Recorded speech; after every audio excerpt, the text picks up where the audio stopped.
ವೀಕ್ಷಕರೇ ನಮಸ್ಕಾರ. ಕಳೆದ 107 ದಿನಗಳಿಂದ ಅಮೆರಿಕ ಮತ್ತು ಇರಾನ್ ನಡುವೆ ಉಂಟಾದ ಬಿಕ್ಕಟ್ಟು, ಯುದ್ಧ, ಸಂಘರ್ಷದಿಂದಾಗಿ ಜಗತ್ತಿನ ಹಲವು ದೇಶಗಳು ಪತರಗುಟ್ಟಿ ಹೋಗಿದ್ವು. ಯಾಕಂದ್ರೆ ಅಮೆರಿಕ, ಇಸ್ರೇಲ್ ಮತ್ತು ಇರಾನ್ ನಡುವೆ ಉಂಟಾದ ಬಿಕ್ಕಟ್ಟಿನಿಂದಾಗಿ ಹಾರ್ಮುಜ ಜಲಸಂಧಿಯನ್ನು ಇರಾನ್ ಬಂದ್ ಮಾಡಿತ್ತು. ಅಷ್ಟೇ ಅಲ್ಲ, ಹಾರ್ಮುಜ ಜಲಸಂಧಿ ಮೇಲೆ ಅಮೆರಿಕ ದಿಗ್ಬಂಧನ ಹಾಕಿತ್ತು. ಇದರಿಂದಾಗಿ ಜಗತ್ತಿನಾದ್ಯಂತ ತೈಲ ಬಿಕ್ಕಟ್ಟು ಉಂಟಾಗಿ ವಿವಿಧ ದೇಶಗಳಲ್ಲಿ ಅಗತ್ಯ ವಸ್ತುಗಳ ಬೆಲೆ ಏರಿಕೆ, ಗ್ಯಾಸ್ ದರ ಏರಿಕೆಯಿಂದಾಗಿ ಆಯಾ ದೇಶಗಳ ಜನರು ಸಂಕಷ್ಟಕ್ಕೊಳಗಾಗಿದ್ರು. ಅಷ್ಟೇ ಅಲ್ಲ, ಆಯಾ ದೇಶಗಳಲ್ಲಿ ಅಗತ್ಯ ವಸ್ತುಗಳ ಬೆಲೆ ಗಗನಕ್ಕೆ ಮುಟ್ಟಿದ್ದರಿಂದ ಪರದಾಡುವಂತಾಗಿತ್ತು. ಆದ್ರೀಗ ಇರಾನ್ ಮತ್ತು ಅಮೆರಿಕ ಅಂತಿಮ ಹಂತದ ಒಪ್ಪಂದಕ್ಕೆ ಬಂದಿವೆ. ಅಂದ್ರೆ ಯುದ್ಧ ಕೊನೆಗಾಣಿಸುವುದಕ್ಕೆ ಇರಾನ್ ಮತ್ತು ಅಮೆರಿಕ ಸಜ್ಜಾಗಿ ಮುಂದಡಿಯಿಟ್ಟಿವೆ. ಇದರಿಂದಾಗಿ ನಿಲುಗಡೆ ಯುದ್ಧ ಮುಕ್ತಾಯ ಹಂತಕ್ಕೆ ಬಂದಿರುವುದು ಖಚಿತವಾಗಿದೆ. ಇದೇ ಶುಕ್ರವಾರ ಜಿನಿವಾದಲ್ಲಿ ನಡೆಯುವಂತಹ ಒಂದು ಸಭೆಯಲ್ಲಿ ಇರಾನ್ ಮತ್ತು ಅಮೆರಿಕ ಅಂತಿಮ ಹಂತದ ಒಪ್ಪಂದಕ್ಕೆ ಸಹಿ ಹಾಕಲಿವೆ. 14 ಅಂಶಗಳ ಒಪ್ಪಂದಕ್ಕೆ ಉಭಯ ದೇಶಗಳು ಸಹಿ ಹಾಕುವ ಸಾಧ್ಯತೆ ದಟ್ಟವಾಗಿದೆ. ನೋಡಿ, ಯಾಕೆ ಸಾಧ್ಯತೆ ಅಂತ ಹೇಳ್ತೀನಿ ಅಂದ್ರೆ, ಕಳೆದ 107 ದಿನಗಳಲ್ಲಿ ಎರಡು ದೇಶಗಳು ತಮ್ಮದೇ ಆದ ಹಿತಾಸಕ್ತಿಗೆ ಬಿಗಿಪಟ್ಟು ಹಿಡಿದಿದ್ದರಿಂದ ಯುದ್ಧ ಮುಂದಕ್ಕೆ ಹೋಗ್ತಾ ಇತ್ತು, ಬಿಕ್ಕಟ್ಟು ಮುಂದಕ್ಕೆ ಹೋಗ್ತಾ ಇತ್ತು, ಸಂಘರ್ಷ ಮುಂದಕ್ಕೆ ಹೋಗ್ತಿತ್ತು.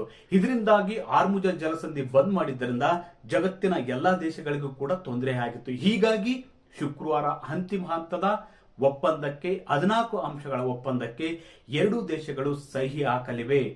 ಅಷ್ಟೇ ಅಲ್ಲ, ಈ ಒಂದು ಮಹತ್ವದ ನಿರ್ಧಾರ ಅಮೆರಿಕದ ಅಧ್ಯಕ್ಷ ಘೋಷಣೆ ಆಗುತ್ತಿದ್ದಂತೆ ಬಹುತೇಕ ವಿಶ್ವದೆಲ್ಲೆಡೆ ಒಂದಷ್ಟು ಖುಷಿಯ ವಾತಾವರಣ ಕೂಡ ಕಂಡು ಬಂದಿದೆ. ಅಷ್ಟೇ ಅಲ್ಲ, ಈ ಒಂದು ನಿಲುವಿದೆಯಲ್ಲ, ಭಾರತಕ್ಕೂ ಕೂಡ ಬಂಪರ್ ಕೊಡುಗೆಯಾಗಲಿದೆ.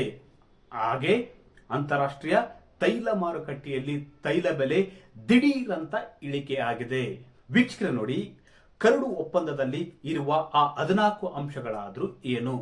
ಅದೇ ರೀತಿ ಹಾರ್ಮುಜ ಜಲಸಂಧಿಯನ್ನು ಮುಕ್ತಗೊಳಿಸುವುದಕ್ಕೆ ಇರಾನ್ ಒಪ್ಪಿದ್ದಾದ್ರೂ ಹೇಗೆ?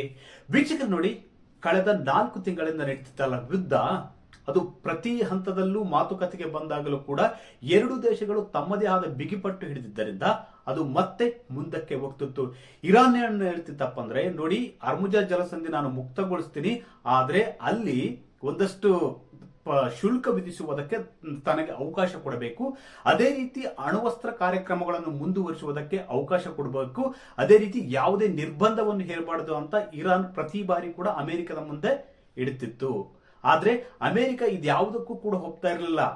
ಅಂದ್ರೆ ಹಾರ್ಮುಜ ಜಲಸಂಧಿಯನ್ನು ಮುಕ್ತಗೊಳಿಸಬೇಕು, ಅದು ಫ್ರೀ ಆಗಿ ಎಲ್ಲಾ ದೇಶಗಳ ಹಡಗುಗಳು ತಿರುಗಾಡಬೇಕು, ಸಂಚರಿಸಬೇಕು, ಅದು ಜಾಗತಿಕವಾಗಿರತಕ್ಕಂತ ಸಂಚಾರ ವ್ಯವಸ್ಥೆ ಆಗಿದೆ. ಇದರಿಂದಾಗಿ ಈ ಒಂದು ದಾರಿ, ಈ ಒಂದು ಸಂಚಾರದ ಮೇಲೆ, ಈ ಒಂದು ಸಮುದ್ರ ಮಾರ್ಗದ ಮೇಲೆ ನೀವು ಯಾವುದೇ ಕಾರಣಕ್ಕೂ ಶುಲ್ಕವನ್ನು ವಿಧಿಸುವಂತಿಲ್ಲ ಅಂತ ಪಟ್ಟು ಹಿಡಿದಿತ್ತು. ಅದೇ ರೀತಿ ನೀವು ಯಾವುದೇ ಕಾರಣಕ್ಕೂ ಪರಮಾಣು ಅಸ್ತ್ರಗಳನ್ನು ತಯಾರಿಸಬಾರದು ಮತ್ತು ಪರಮಾಣು ಚಟುವಟಿಕೆಗಳನ್ನು ಮುಂದುವರಿಸಬಾರದು ಅಂತ ಅಮೆರಿಕದ ಅಧ್ಯಕ್ಷ ಡೊನಾಲ್ಡ್ ಟ್ರಂಪ್ ಅವರು ಪದೇ ಪದೇ ಒತ್ತಿ ಹೇಳ್ತಿದ್ದರಿಂದ, ಅದೇ ರೀತಿ ತಮ್ಮದೇ ಆದ ಬಿಗಿಪಟ್ಟಿಗೆ ಹಿಡಿದಿದ್ದರಿಂದ ಈ ಸಂಘರ್ಷ, ಬಿಕ್ಕಟ್ಟು ತಾರಕಕ್ಕೆ ಇರಿತು. ಅಷ್ಟೇ ಅಲ್ಲ, ಎರಡೂ ದೇಶಗಳು ಒಪ್ಪಂದಕ್ಕೆ ಬರುವುದಕ್ಕೆ ಕೂಡ ಸಾಧ್ಯವಾಗಿರಲಿಲ್ಲ.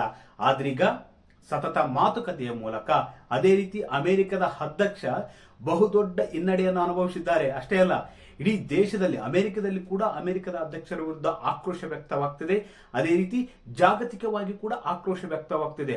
ಅಮೆರಿಕದ ನಡೆಯಿಂದಾಗಿ ಇಡೀ ಜಗತ್ತು ಇವತ್ತು ತಲ್ಲಣ ಸೃಷ್ಟಿಯಾಗಿದೆ. ಯಾಕಂದ್ರೆ ತೈಲ ಬಿಕ್ಕಟ್ಟು, ಗ್ಯಾಸ್ ಬಿಕ್ಕಟ್ಟು ಎಲ್ಲ ಶುರುವಾಗಿದ್ದು ಇಸ್ರೇಲ್, ಅಮೆರಿಕ, ಇರಾನ್ ಮೇಲೆ ದಾಳಿ ಮಾಡಿದ್ದರಿಂದ, ಅದೇ ರೀತಿ ಇರಾನ್ ಕೂಡ ತನ್ನದೇ ಆದ ಬಿಗಿಪಟ್ಟು ಹಿಡಿದಿದ್ದರಿಂದ, ಮಾತುಕತೆಗೆ ಒಪ್ಪದೇ ಇದ್ದರಿಂದ ಜಗತ್ತಿನಲ್ಲಿ ತಲ್ಲಣ ಸೃಷ್ಟಿಯಾಗಿತ್ತು.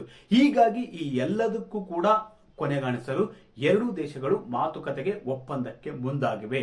ಹಾಗಾದ್ರೆ ಈ ಒಪ್ಪಂದದಲ್ಲಿ, ಈ ಕರಡು ಒಪ್ಪಂದದಲ್ಲಿ ಇರತಕ್ಕಂಥ 14 ಅಂಶಗಳಾದ್ರೂ ಯಾವುವು? ಕರಡು ಒಪ್ಪಂದದಲ್ಲಿ ಇರತಕ್ಕಂಥ 14 ಅಂಶಗಳು ಯಾವ್ಯಾವಪ್ಪ ಅಂದ್ರೆ, ಎಲ್ಲ ವಾಣಿಜ್ಯ ಹಡಗುಗಳ ಸಂಚಾರಕ್ಕೆ ಹಾರ್ಮುಜ ಜಲಸಂಧಿಯನ್ನು ಇರಾನ್ ತಕ್ಷಣವೇ ಮುಕ್ತಗೊಳಿಸಬೇಕು. ಅದೇ ರೀತಿ ಇರಾನ್ ಬಂದರಿನ ಮೇಲೆ ವಿಧಿಸಿರುವ ನಿರ್ಬಂಧವನ್ನು ಅಮೆರಿಕ ತೆರವುಗೊಳಿಸಬೇಕು. ಈ ಪ್ರಕ್ರಿಯೆಯನ್ನು ಒಪ್ಪಂದಕ್ಕೆ ಸಹಿ ಹಾಕಿದ 30 ದಿನಗಳ ಒಳಗಾಗಿ ಪೂರ್ಣಗೊಳಿಸಬೇಕು. ಅದೇ ರೀತಿ ಲೆಬನಾನ್ ಸೇರಿದಂತೆ ಇತರೆಡೆ ನಡೆಯುತ್ತಿರುವ ಸೇನಾ ಕಾರ್ಯಾಚರಣೆಯನ್ನು ತಕ್ಷಣ ಮತ್ತು ಶಾಶ್ವತವಾಗಿ ನಿಲ್ಲಿಸಬೇಕು. ಒಪ್ಪಂದ ಅಂತಿಮಗೊಳ್ಳುವವರೆಗೆ ಇರಾನ್ ಮೇಲೆ ಅಮೆರಿಕ ಯಾವುದೇ ರೀತಿಯ ನಿರ್ಬಂಧಗಳನ್ನು ವಿಧಿಸಬಾರದು. ಅದೇ ರೀತಿ ಅಂತಿಮ ಒಪ್ಪಂದಕ್ಕೆ ಸಹಿ ಹಾಕಿದ ನಂತರ ಅಮೆರಿಕ ಹಾಗೂ ವಿಶ್ವಸಂಸ್ಥೆ ವಿಧಿಸಿರುವ ಎಲ್ಲಾ ನಿರ್ಬಂಧಗಳನ್ನು ಎಲ್ಲರಿಗೂ ಒಪ್ಪಿತವಾದ ರೀತಿಯಲ್ಲಿ ಕಾಲಮಿತಿಯೊಳಗೆ ತೆರವು ಮಾಡಬೇಕು. ಅದೇ ರೀತಿ ಇರಾನ್ ತನ್ನ ತೈಲ ಮಾರಾಟ ಮಾಡಿ ಆದಾಯ ಗಳಿಸುವುದಕ್ಕೆ ಅನುಕೂಲ ಮಾಡಿಕೊಡುವಂತೆ ಅಮೆರಿಕ ವಿಧಿಸಿರುವ ಎಲ್ಲಾ ನಿರ್ಬಂಧವನ್ನು ತೆಗೆದುಹಾಕಬೇಕು. ಇರಾನ್ಗೆ ಸೇರಿದ 25 ಶತಕೋಟಿ ಡಾಲರ್ ಅಂದಾಜು 2377 ಕೋಟಿ ಮೌಲ್ಯದ ಸ್ವತ್ತನ್ನು ಅಮೆರಿಕ ಮುಟ್ಟುಗೋಲು ಹಾಕಿಕೊಂಡಿದ್ದು ಇದನ್ನು ತಕ್ಷಣವೇ ಬಿಡುಗಡೆ ಮಾಡಬೇಕು. ಅದೇ ರೀತಿ ಅಮೆರಿಕ ತನ್ನ ಮಿತ್ರ ರಾಷ್ಟ್ರಗಳ ಮೇಲೆ ಸಮನ್ವಯದೊಂದಿಗೆ ಇರಾನ್ನ ಪುನರ್ ನಿರ್ಮಾಣಕ್ಕೆ ಯೋಜನೆ ರೂಪಿಸಬೇಕು. ಈ ಕುರಿತು 60 ದಿನಗಳಲ್ಲಿ ಮಾತುಕತೆ ನಡೆಸಿ ಒಮ್ಮತಕ್ಕೆ ಬರಬೇಕು ಅಂತ ಇರಾನ್ ಹೇಳಿದೆ.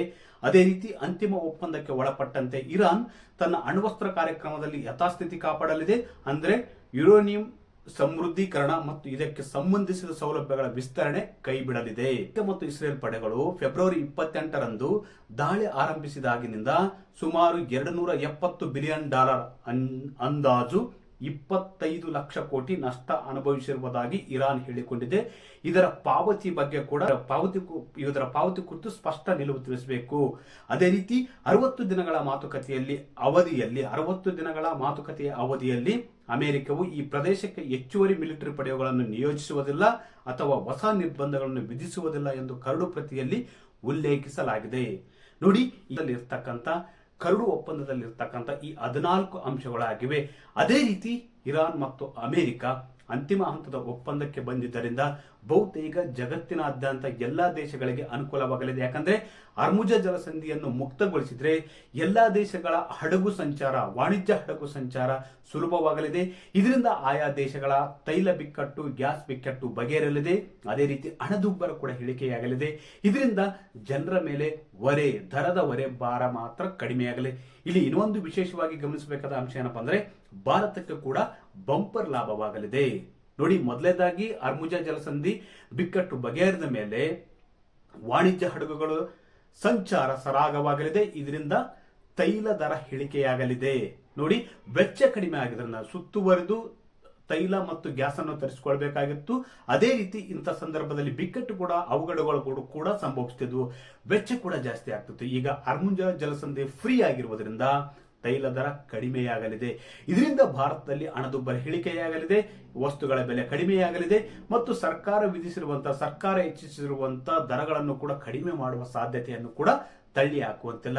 ಒಟ್ಟಾರೆಯಾಗಿ ಅಮೆರಿಕ ಮತ್ತು ಇರಾನ್ ಅಂತಿಮ ಹಂತದ ಒಪ್ಪಂದಕ್ಕೆ ಬಂದಿರುವುದು ತೈಲ ಬಿಕ್ಕಟ್ಟು, ಗ್ಯಾಸ್ ಬಿಕ್ಕಟ್ಟು ಬಹುತೇಕ ಬಗೆಹರಿಯಲಿದೆ.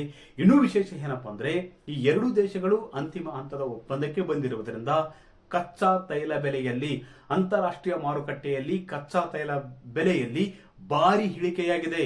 ನೋಡಿ, ಯುದ್ಧ ಆರಂಭವಾದ ನಂತರ ಅದು $120 ಹೋಗಿತ್ತು. ಪ್ರತಿ ಬ್ಯಾರಲ್ಗೆ $120 ಆಗಿತ್ತು. ಇವತ್ತು ಒಪ್ಪಂದ ಘೋಷಣೆ ಆಗುತ್ತಿದ್ದಂತೆ ಪ್ರತಿ ಬ್ಯಾರಲ್ಗೆ $80 ಆಗಿದೆ. ಅಂತಾರಾಷ್ಟ್ರೀಯ ತೈಲ ಮಾರುಕಟ್ಟೆ ದರ ಇವತ್ತು $80ಗೆ ಕುಸಿದಿದೆ. ನೋಡಿ, ಯುದ್ಧ ಆರಂಭವಾಗೋಕ್ಕಿಂತ ಮುಂಚೆ $70ಗೆ, ಅಂದ್ರೆ ಒಂದು ಬ್ಯಾರಲ್ $70ಗೆ ಸಿಕ್ತಿತ್ತು. ಆದ್ರೆ ಈಗ ಯುದ್ಧ ಆರಂಭವಾದ ಬಳಿಕ $120ಗೆ ಏರಿತ್ತು. ಅದೇ ಬಳಿಕ ಇವತ್ತು ಅನೌನ್ಸ್ ಆಗಿದ್ದರಿಂದ $80. ಒಟ್ಟಾರೆಯಾಗಿ 107 ದಿನಗಳ ಕಾಲ ನಡೆದಂತ ಯುದ್ಧ ಸಂಘರ್ಷ, ಎರಡು ದೇಶಗಳ ನಡುವಿನ ಬಿಕ್ಕಟ್ಟು ಬಹುತೇಕ ಬಗೆಹರದಂತೆ ಕಾಣುತ್ತದೆ. ವೀಕ್ಷಕರೇ, ಈ ಮಾಹಿತಿ ಇಷ್ಟವಾದಲ್ಲಿ ವಿಡಿಯೋ ಶೇರ್ ಮಾಡಿ, ಲೈಕ್ ಮಾಡಿ, ಕಮೆಂಟ್ ಮಾಡಿ.